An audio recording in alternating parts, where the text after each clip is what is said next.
होतोस का? आणि तो घोडा शाळेच्या बाहेरच पार करायचा ना, शाळेत कशाला आणलास? तो चुकून आत शिरला.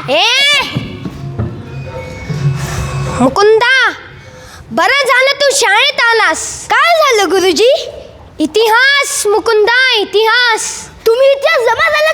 थांबा, आत्ताच्या आत्ता लोकांकडून पैसे गोळा करतो आणि तुम्हाला जायची व्यवस्थाच करतो. मला जिवंतपणे जाण्याला मी काय तुझी सून आहे का? काहीतरी वेळ हो, तुम्ही इतिहास जमा झालात की नाही? हो. म्हणजे तुम्ही मेलात. आता हिंदू धर्माप्रमाणे तुम्हाला जावंच लागेल गुरुजी. मुकुंदा, हे असे काड्या काढण्याचे काम बंद कर. ती माचीस पेटी घाल खिशात. आणि काढी ती घाल खिशात. आणि मला जिवंतपणे जाण्याच्या गोष्टी काय करतो? मास्तर आहे ना मी, मास्तर. नाही, तुम्ही माझे मास्तर आहात म्हणूनच तर तुमचे जिवंत राहण्याचे चान्सेस फार कमी आहेत गुरुजी. अरे बाबा, मी तुला जिवंत दिसतोय ना मी. नाही, हे कदाचित तुमचं भूत असू शकेल गुरुजी. पुढे काही बोलणार आहेस की नाही रुजी? बर, आज आपण इतिहास शिकणार आहोत. आपण दोघेही शिकणार? मग शिकवणार कोण? अरे चुकीचं बोलू नकोस, मी आहे ना तुमच्या.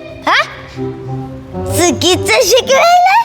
अरे मी चुकीचं कशाला शिकवेल? मास्तर आहे ना मी. कारण तुम्हाला खरा इतिहास माहितीच नाहीये गुरुजी. अरे कसा माहित नसेल?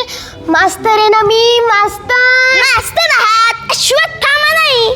सगळं माहित असायला फार फार तर तुम्ही 50 वर्ष पहिली असतील.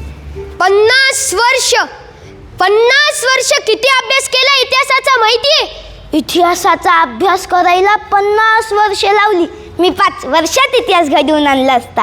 हो की नाही मॅम? हे कोण बोललो? त्यांना ओरडू नका. हे त्यांना नाही ओरडलो, ते त्यांच्या बाजूला जे काकू बसलेत ना त्यांना ओरडलो. हा, त्यांच्याकडे लक्ष नका देऊ. नाही देत लक्ष.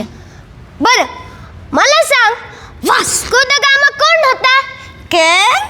अरे वास्को द गामा कोण होता?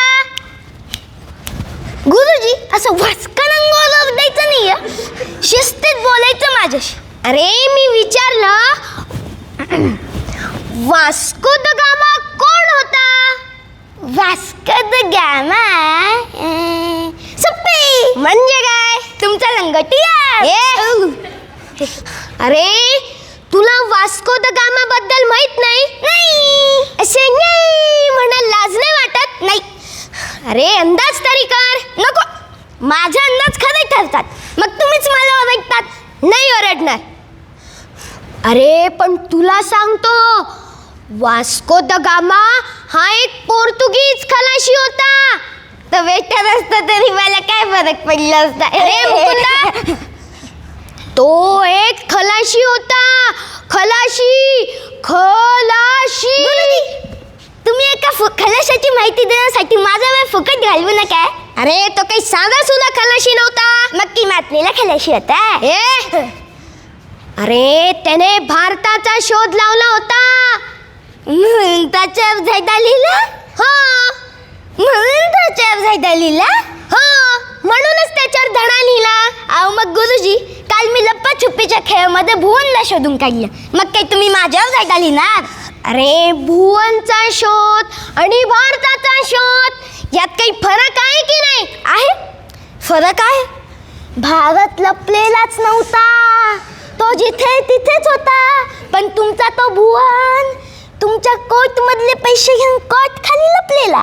काय सांगतोस काय? मी त्याला शोधून काढलं. मी. शाबास मुकुंदा, शाबास. मी त्याला बरोबर अद्दल घडवली. कशी? मग मी तुमच्या कोट मधले पैसे घेऊन फरार झालो. अरे बेंचवर उभा करीन. नका, त्यापेक्षा पैसे द्या, मज्जा येते. घंटा. बघा तुम्ही बोलले, घंटा वाजली. शाळेसाठी मी चाललो. बाय. अरे मुकुंदा थांब, मुकुंदा थांब.